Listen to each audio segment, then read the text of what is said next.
د لیوال ملي پوهې پروګرام وسایل نه همت اړین دی. د ټکنالوژۍ په مرسته زده کړه په هر کور، هر ځای، هر وخت او هر عمر کې پرته له ښوونکي او ښوونځي. رنګین شمیر کتاب راواخله.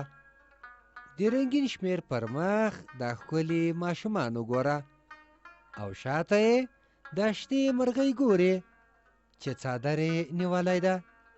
شاباس، همدا رنګین شمیر کتاب دی.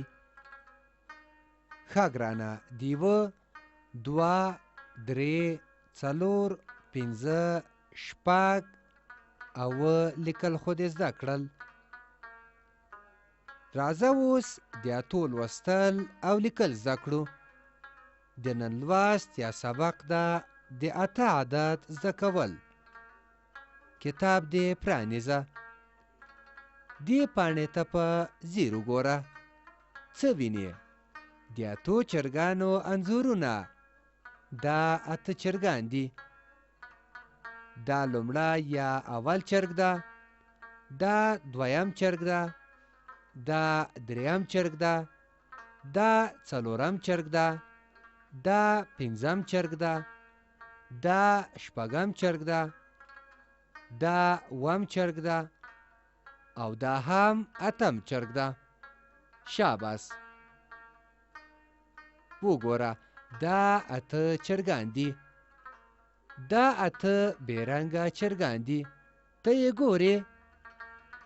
اوس به دې ټولو چرګانو ته رنګ ورکړو. اوس یې ته وشمېره چې څو چرګان دي. اته. 1 2 3 4 5 6 7 او اته.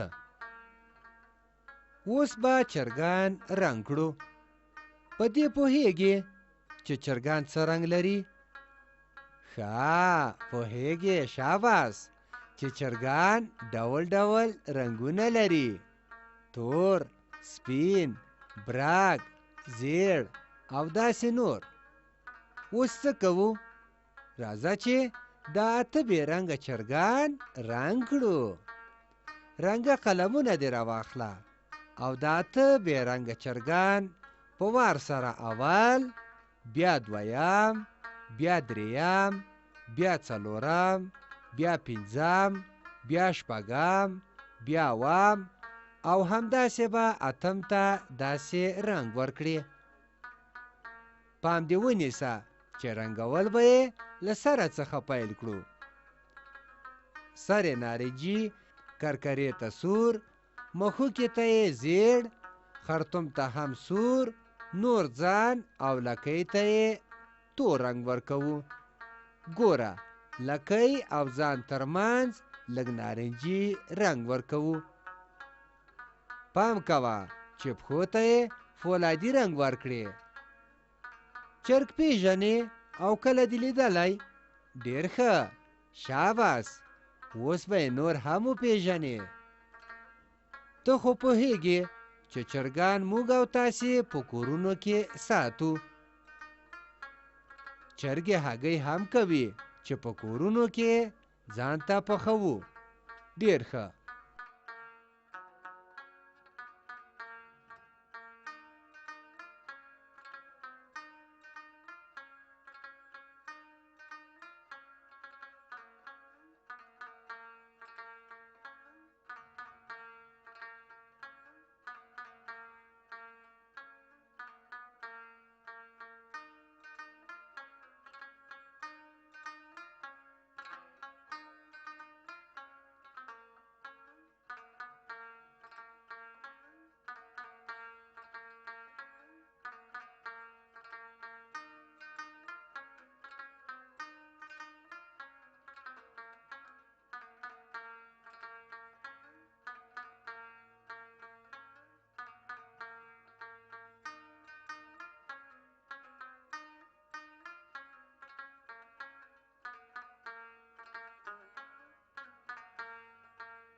وګوره دا اته چرګان دي چې رنګ دې کړه. دا لومړی یا اول چرګ ده، دا دویم چرګ ده، دا دریم چرګ ده، دا څلورم چرګ ده، دا پنځم چرګ ده، دا شپږم چرګ ده، دا اووم چرګ ده او دا هم اتم چرګ ده. ګرانه دې بلې پاڼې ته ځو. دلته ګورې په تور رنګ دا تر ټولو غټ لیکل شوی. اته دغه شان لیکل کیږي. وګوره ښه ورته ځیر شه. اته د لاندې نه پیل د یو په شان پاسلور ته کش او بیرته د یو غوندې لاندې کش کیږي. اته دغسې لیکل کیږي.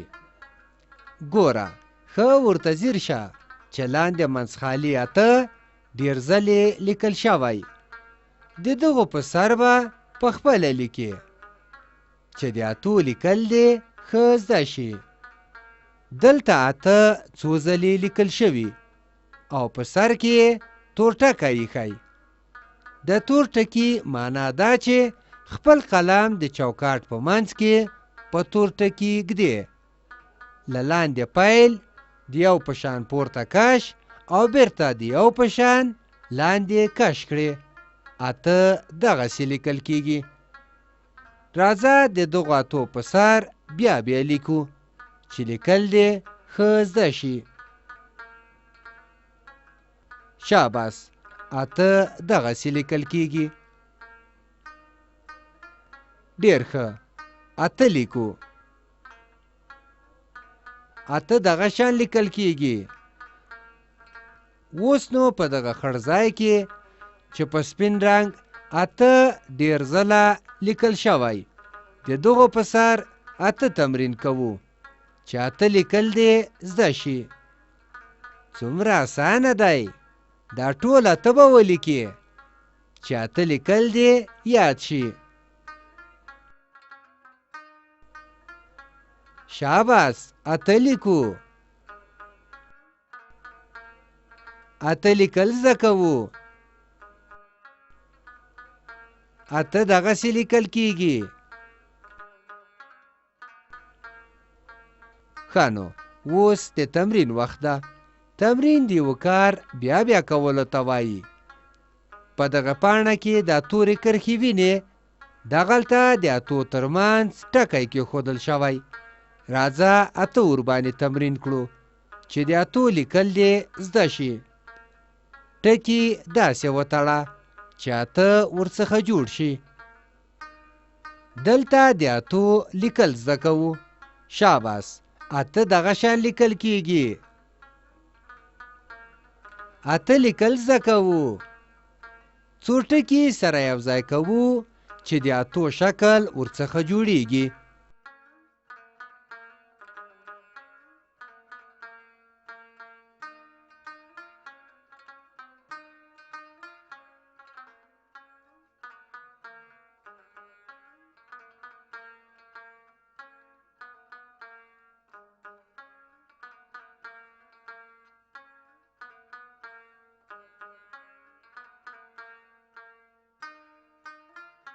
ښه نو اوس د ازمایښت وخت دی چې اته لیکل دې زده کړي او که نه.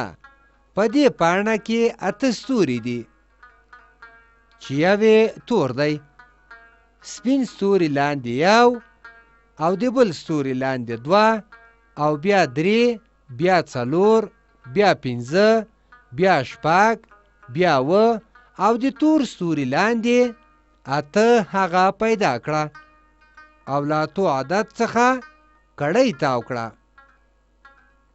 په دا بله پاڼه کې وګوره اته د الفبې په تورو داسې لیکل کیږي.